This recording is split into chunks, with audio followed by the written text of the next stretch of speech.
Organs of the digestive system. First is alimentary tract.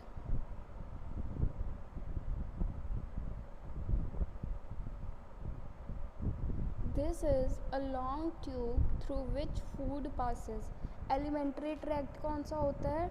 वो वाली tube जहाँ से फूड जो है वो पास आउट होता है, आगे आगे पास होता है. It commences at the mouth. ये स्टार्ट होता है, ये जो एलिमेंट्री ट्रैक्ट है इसकी स्टार्टिंग पॉइंट है mouth and terminates at the anus, और टर्मिनेटिंग पॉइंट है anus. And the various parts are given separate names. और कितने कितने वेरियस पार्ट्स हैं जिनको अलग अलग नाम दिए गए हैं. Although structurally they are remarkably similar.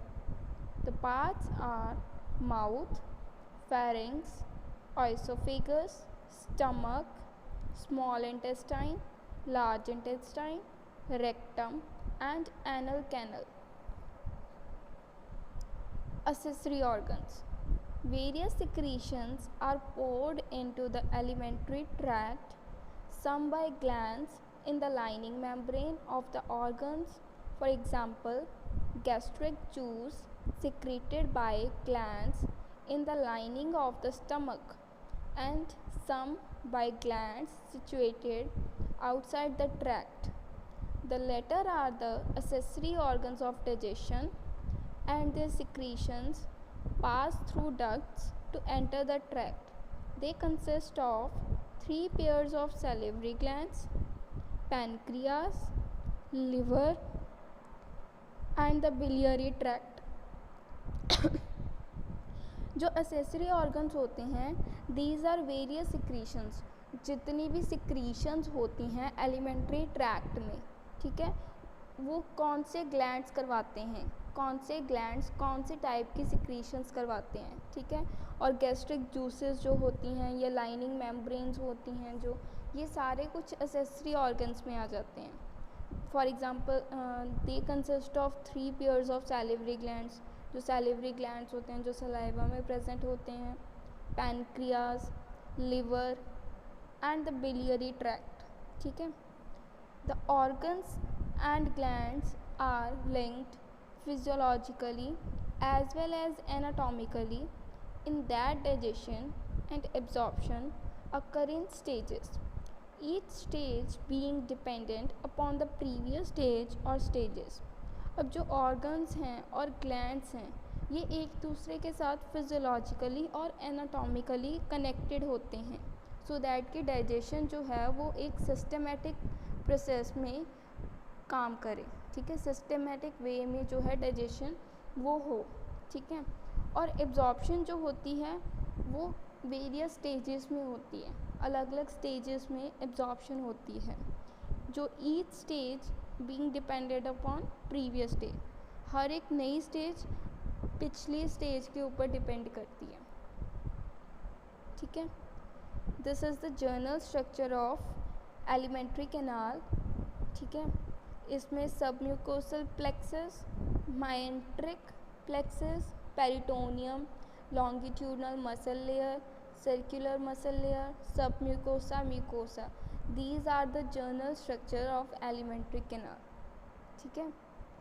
Next is basic structure of the alimentary canal. The layers of the walls of the alimentary canal follow a consistent pattern from the oesophagus onwards. This basic structure does not apply so obviously to the mouth and the pharynx, which are considered later in the chapter. In the different organs from the oesophagus onwards, modifications of structure are found, which are associated with special functions. The basic structure is described here, and any modifications in structure and functions are described in the appropriate section. They are saying that the layers of walls of alimentary canal follow a consistent pattern. एक pattern में जो है हर एक structure जो है एक systematic way में जो है हर एक स्ट्रक्चर, हर एक ऑर्गन वो अपनी अपनी जगह पे अपना अपना फंक्शन करता है, ठीक है। Different organs have different modifications in their structure and functions, ठीक है। The walls of alimentary tract are formed by 4 layers of tissues: adventitia or outer covering, muscle layer, submucosal layer, mucosa lining. First is adventitia. Adventitia, outer covering. In the thorax, this consists of loose fibrous tissue, and in the abdomen the organs are covered by a serous membrane called peritoneum, ठीक है। Adventitia क्या होती है, ये outer covering है, ठीक है, elementary tract की आउटर कवरिंग है। इसमें सेरस फिब्रस लूज फिब्रस टिश्यूज़ होते हैं, ठीक है, और एक मेम्ब्रेन होती है जिसको हम बोलते हैं peritoneum. Peritoneum is the largest serous membrane of the body. It consists of a closed sac containing a small amount of serous fluid within the abdominal cavity. It is richly supplied with blood and lymph vessels and contains a considerable number of lymph nodes. It provides a physical barrier to local spread of infection and can isolate an infective focus such as appendicitis, preventing involvement of other abdominal structures. It has 2 layers: the parietal layer, which lines the abdominal wall, the visceral layer, which covers the organs within the abdominal and pelvic cavities, ठीक है। जो peritoneum होता है उसमें सेरस fluid present होता है, and there are 2 layers in the peritoneum. The first is parietal layer, जो abdominal wall को लाइन अप करती है। Second is the visceral layer, जो बाकी के ऑर्गन्स जो होते हैं, जो डाइजेस्टिव सिस्टम के ऑर्गन्स होते हैं, उनको लाइन अप करती है। The arrangement of the peritoneum is such that the organs are invaginated into the closed sac from below, behind and above, so that they are at least partly covered by the visceral layer. This means that pelvic organs are covered only on their superior surface. The stomach and intestines, deeply invaginated from behind, are almost completely surrounded by peritoneum and have a double fold that attaches them to the posterior abdominal wall. The fold of peritoneum enclosing the stomach extends beyond the greater curvature of the stomach and hangs down in front of the abdominal organs like an apron. वो कह रहे हैं कि जो stomach और intestines होते हैं वो डीपली इन्वेजिनेटेड होते हैं और उनको सराउंड करा होता है पेरिटोनियम के फोल्ड ने। पेरिटोनियम की जो पोस्टीरियर एब्डोमिनल वॉल होती है उसने कवर अप करा होता है स्टमक और इंटेस्टाइन को, ठीक है। This is the greater omentum and it stores fat which provides both insulation and a long term energy store. ये क्या है, जो ये वाला पार्ट है पेरिटोनियम है, इसमें फैट स्टोर होती है और ये इंसुलेशन भी प्रोवाइड करता है और एनर्जी को भी स्टोर करके रखता है for long term use. The pancreas, spleen, kidneys and adrenal glands are invaginated from behind but only their interior surfaces are covered and are therefore retroperitoneal. The liver is invaginated from above and is almost completely covered by peritoneum, which attaches it to the inferior surface of diaphragm. The main blood vessels and nerves pass close to the posterior abdominal wall and send branches to the organs between folds of peritoneum. They are explaining that different organs of digestive system, जो different organs हैं digestive system के, उसको peritoneum layer ने कैसे attach करा है, कैसे उसको कवर अप करा है। The parietal peritoneum lines the anterior abdominal wall. The two layers of peritoneum are actually in contact, and friction between them is provided by the presence of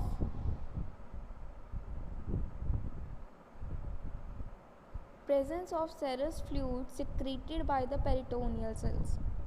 Thus, the peritoneal cavity is only a potential cavity. A similar arrangement is seen with the membranes covering the lungs, the pleura. In the male, it is completely closed, but in the female, the uterine tubes open into it and the ovaries are the only structures inside. ठीक है? Next is muscle layer. With some exceptions, this consists of two layers of smooth muscles. Digestive system में दो layers होती हैं smooth muscles की. The muscle fibres of the outer layer are arranged longitudinally and those of the inner layer encircle the wall of tube. Between these two muscle layers are blood vessels, lymph vessels and a plexus of sympathetic or parasympathetic nerves called the myenteric. These nerves supply the adjacent smooth muscle and blood vessels. वो कह रहे हैं कि जो ये muscle fibres होते हैं इनके बीच में ब्लड वेसल्स प्रेजेंट होते हैं, लिम्फ वेसल्स एंड एक प्लेक्सस प्रेजेंट होता है जो नर्व्स से बना होता है. Contraction and रिलैक्शन of these muscle layers occurs in waves which push the contents of the tract onwards. This type of contraction of smooth muscle is called peristalsis. Muscle contraction also mixes food with the digestive juices. Onward movement of the contents of the tract is controlled at various points by sphincters consisting of an increased number of circular muscle fibers. They also act as valves preventing backflow in the tract. The control allows time for digestion and absorption to take place. जो muscle layers होती हैं, दो muscle layers present होती हैं digestive system में. ठीक है, इन दो मसल लेयर्स में blood vessels, lymph vessels and there are so many nerves are also present in these two layers of muscles. ठीक है, और जो कंट्रैक्शन और रिलैक्सेशन होती है मसल लेयर्स की वो भी वेव्स की फॉर्म में होती है. ठीक है, जो क्या करती है फूड को आगे पास करती है. ठीक है, और उनको हेल्प करती है. जो मसल कॉन्ट्रैक्शन जब होती है उसकी वजह से क्या होता है, जो फूड है वो डाइजेस्टिव जूसेस के साथ मिक्सअप हो जाता है. ठीक है, जिसकी वजह से उसकी जो डाइजेशन है वो स्टार्ट हो जाती है. ठीक है, और मसल लेयर्स ही हैं जो कंट्रोल करते हैं डाइजेशन और एब्जॉर्प्शन को, प्रोसेसेस को. Third is submucosa. This layer consist of loose connective tissue with some elastic fibres. इस लेयर में लूज कनेक्टिव टिश्यूज़ होते हैं जिनमें इलास्टिक फाइबर्स होते हैं. Within this layer are plexuses of blood vessels and nerves, lymph vessels and varying amounts of lymphoid tissues. The blood vessels consist of arterioles, venules and capillaries. The nerve plexus is the submucosal consisting of sympathetic and parasympathetic nerves which supply the mucosal lining. ठीक है. Fourth is mucosa. This consists of three layers of tissue. Mucous membrane formed by columnar epithelium is innermost layer and has three main functions: protection, secretion and absorption. जो mucosal layer होती है वो सबसे innermost layer होती है, epithelium layer होती है. The function of this layer is to do protection of the digestive system, secretions of various fluids and absorption of food. lamina propria consisting of loose connective tissue which supports the blood vessels that nourish the inner epithelial layer, and varying amounts of lymphoid tissue that has a protective function. Muscularis mucosa, a thin outer layer of smooth muscle that provides involutions of the mucosa layer, for example gastric glands, villi. ठीक है. Mucous membrane, in parts of the tract which are subject to great wear and tear or mechanical injury. This layer consists of stratified squamous epithelium with mucus secreting glands just below the surface.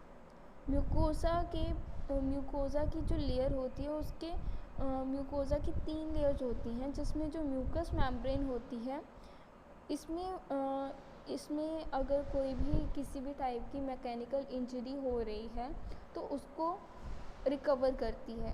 ठीक है.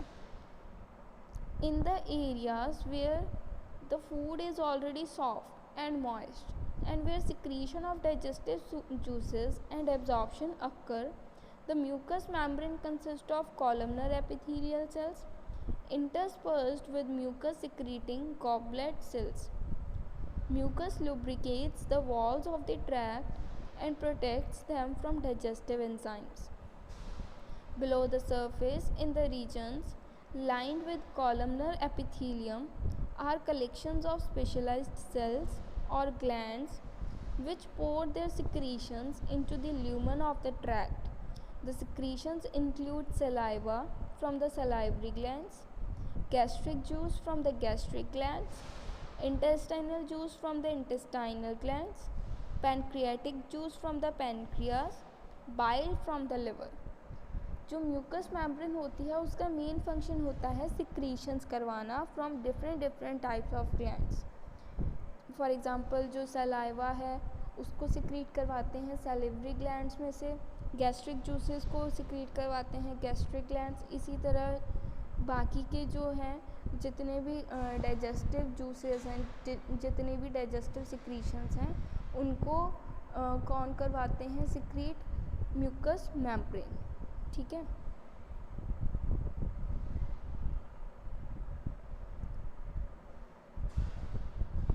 These are digestive juices and they contain the enzymes which chemically break down food. Under the epithelial lining are varying amounts of lymphoid tissue. ठीक है. तो जो mucus membranes होती हैं वो digestive juices होती हैं जिनमें बहुत तरह के एंजाइम्स होते हैं जो फूड को ब्रेक करने में, फूड के जो लार्जर पार्टिकल्स होते हैं उनको स्मॉलर पार्टिकल्स में ब्रेक कर देते हैं केमिकली. ठीक है.